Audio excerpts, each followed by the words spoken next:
Hello, hello. All right, I swear lately I've just been posting what I do for food, so I hope you guys aren't bored.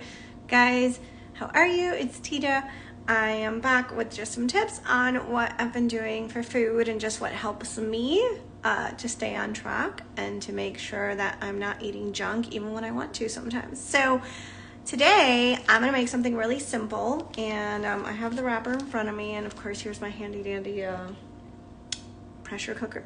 But if you don't have one of those, I recommend one. If you aren't sure about it, they just make your life really simple and things cook really fast, and don't be scared it's not gonna blow up or anything, okay? Okay, so I took a whole chicken. So this is Just Bare brand young chicken. It's got no antibiotics, you know, I care about that kind of stuff. So I took this whole chicken. It's still a little frozen, but not 100%, but it's still kind of cold. So all I did, I'm gonna turn this thing, okay? So all I did, hey Tan, I see you. All I did was literally, I wish I could show you this better without me making a mess or giving you like anything like weird. Okay, so hopefully you can see that.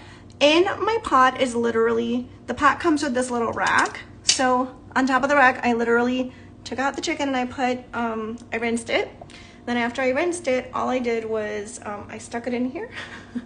And then I grabbed a couple onions that I actually kind of should have used already, but I mean, they're still good. But you can put them with the whole skin and everything in here. So see, I just chopped them up. And oh, Rex says hi, Rex.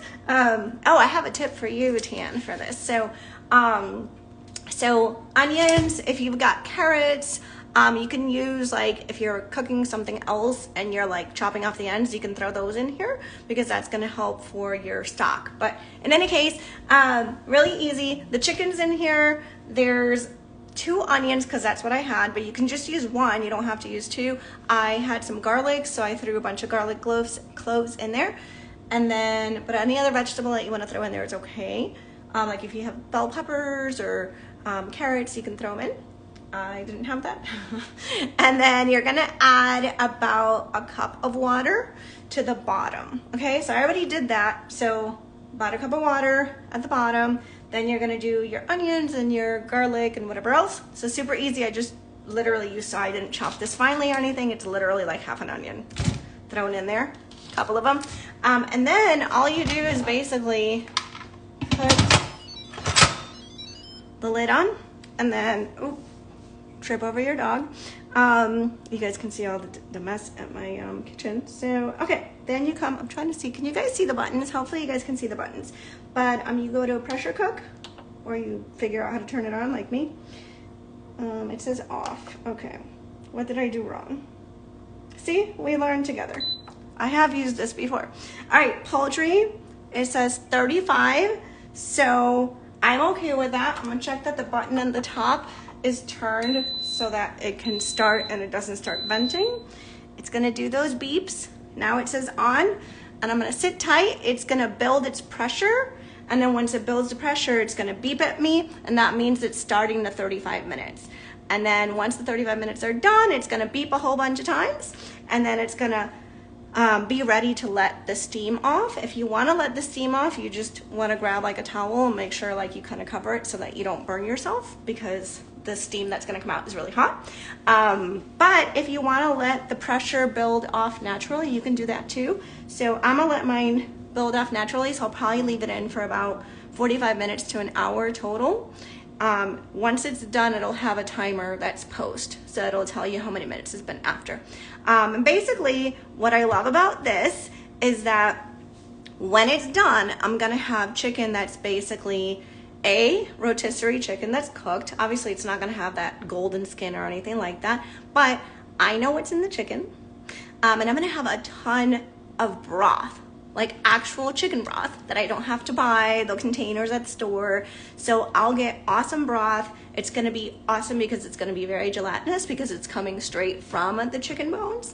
And then for those of you that are like me, I have a dog and I don't love the dark meat. So then my dog gets to benefit because I give her the dark meat and I keep the light meat. But you guys can do whatever you want. But what I really like about this is that you get that chicken that basically is gonna be nice and cooked, but it's not gonna have a specific flavoring to it. So then the rest of the week or your next couple meals, you can actually season it however you want. So if you wanna like, I mean, it'll shred perfectly. So if you wanna make like tacos and give it kind of like a, whatever type of, you know, taco seasoning you want to add to it, flair, you can do that. If you want to do like a coconut curry, you can do that. If you want to just make it simple with like salt and pepper and garlic, that's fine too. So it's really cool because it makes it super simple.